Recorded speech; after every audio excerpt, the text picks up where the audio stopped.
దేశ రాజకీయాల్లో కొన్ని విపరీత పొగడ్లకు, వింత వైఖరులకు, వివాదాలకు కూడా పెట్టింది పేరు ఎవరంటే పశ్చిమ బెంగాల్ ముఖ్యమంత్రి మమతా బెనర్జీ. తృణమూల్ కాంగ్రెస్ అధినేత్రిగా ఆమె ఎన్ని సందర్భాల్లో ఎంత విడ్డూరంగా ప్రవర్తించారో, రాజకీయంగా ఎన్ని పిల్లి మొగ్గలు వేశారో అందరికీ తెలుసు.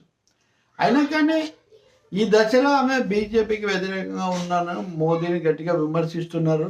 బెంగాల్లో పెరుగుతున్న స్థానాలు పెంచుకుంటున్న బీజేపీని ప్రధాన ప్రత్యర్థిగా ఆమె పరిగణిస్తున్నారు. దానికి తగినట్టే గవర్నర్ల ద్వారా లేదా రకరకాల కేంద్ర శాసనాల ద్వారా బీజేపీ చొరబాటుకు చేస్తున్న ప్రయత్నం కూడా ఎదుర్కోవాల్సిన రాజకీయ ఆవశ్యకత ఆమెకు ఉంది. ఇది పరిస్థితి. ఇన్ని ఉన్నా కానీ ఆమె సూటిగా ఇండియాలో చేరడానికి కానీ బలపరచడం తప్ప ఆమె దాంట్లో భాగస్వామి కాలేదు. భాగస్వామి అవునా కాదా కూడా పెద్ద ప్రశ్న. ఒక దశలో ఆమె తానే ప్రధానమంత్రి అభ్యర్థి అనుకున్నారు. అది జరగలేదన్నాక ఇండియాకు దూరంగా ఉన్నారేమో అనుకుంటే దానికి మళ్ళీ కొన్ని షరతులతో మద్దతు ఇస్తున్నట్టుగా మాట్లాడుతూ ఉంటారు. దానికి తగినట్టు కాంగ్రెస్ పార్టీ కూడా ఆమె తమ మీద దాడి చేసినప్పటికీ కూడా బెంగాల్ కాంగ్రెస్ అధీర్ రంజన్ చౌదరి లాంటి వాళ్ళు విమర్శిస్తుంటారు. కానీ కేంద్ర కాంగ్రెస్ అంటే మల్లికార్జున్ ఖర్గే, రాహుల్ గాంధీ లాంటి వాళ్ళు సోనియా గాంధీతో సహా ఏదో ఒక విధంగా మమతా బెనర్జీతో మంచిగా ఉండాలని ప్రయత్నిస్తుంటారు. ఓకే, స్థూలంగా ఇండియా కూటమికి దగ్గరగా ఉంటున్నారు కాబట్టి మొన్న లోక్సభలో కూడా అలాగే వాళ్ళ సభ్యులు తీవ్రంగా విమర్శించారు. ఇదంతా ఓకే. కానీ ఈరోజు నీతి ఆయోగ్ సమావేశంలో ఏం జరిగింది అని చూస్తే కనుక 10 మంది ప్రతిపక్ష ముఖ్యమంత్రులు దాన్ని బహిష్కరించారు. కీలకమైన వాళ్ళు తమిళనాడు ముఖ్యమంత్రి, కేరళ ముఖ్యమంత్రి, తెలంగాణ ముఖ్యమంత్రి, కర్ణాటక, ఇంకా అనేక రాష్ట్రాలు, 10 రాష్ట్రాలు మొత్తం మీద, ఢిల్లీ, పంజాబ్ ఇట్లా.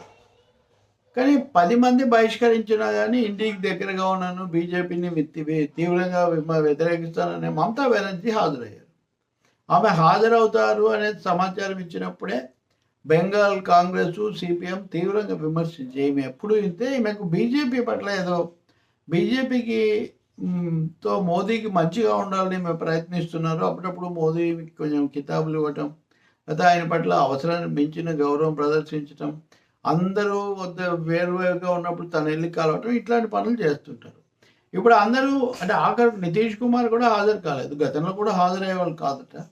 సో నితీష్ కుమార్ కూడా వెళ్ళని పరిస్థితుల్లో ఆమె నేను వస్తున్నాను, వెళ్తానని చెప్పడం పని కట్టుకొని దాని ద్వారా ఏం సంకేతాలు ఇచ్చారు? మొదటి వెళ్ళారు, ఓకే, ముఖ్యమంత్రిగా వెళ్ళారు అనుకుందాం. వెళ్ళిన వారు మళ్ళీ అక్కడి నుంచి వాకౌట్ చేశాను అన్నారు. నన్ను సమయం అవ్వకుండా నాకు 7 నిమిషాలు ఇచ్చారు, కానీ వెంటనే నాకు మైక్ కట్ చేశారు. ఇది మొత్తం బెంగాల్ను అవమానించడమే. మిమ్మల్ని పొగిడిన, ప్రశంసలు కురిపించిన ఏపీ ముఖ్యమంత్రి చంద్రబాబు నాయుడు లాంటి వాళ్ళకి 20 నిమిషాలు ఇచ్చారు, నాకైతే మటుకు 5-6 నిమిషాలతోనే కట్ చేశారు. అందుకే నేను బహిష్కరిస్తున్నాను, ఇంకెప్పుడు రాను అని చెప్పి బయటకు వచ్చారు.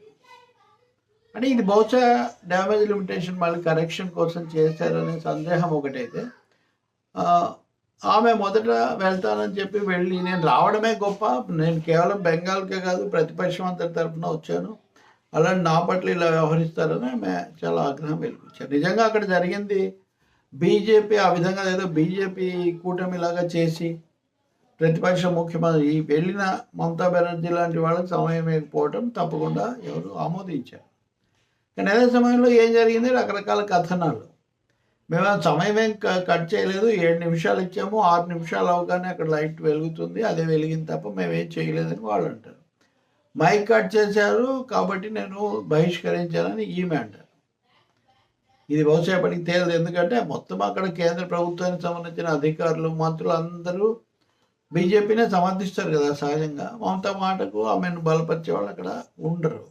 కానీ మమత కూడా ఎందుకు వద్దన్నా వెళ్ళటం ఒకటి, వద్దనుకున్నా కానీ వెళ్ళిన తర్వాత కూడా అందరి తరఫున వచ్చానని చెప్పటము, అక్కడ మధ్యలో చివరకు రావటం, అంటే ఇది అంతా ఏం జరుగుతుంది? ఇంకా కొన్ని జయరాం రమేష్ అప్పుడే అభినందిస్తూ ఒక ఎక్స్ పోస్ట్ పెట్టారు.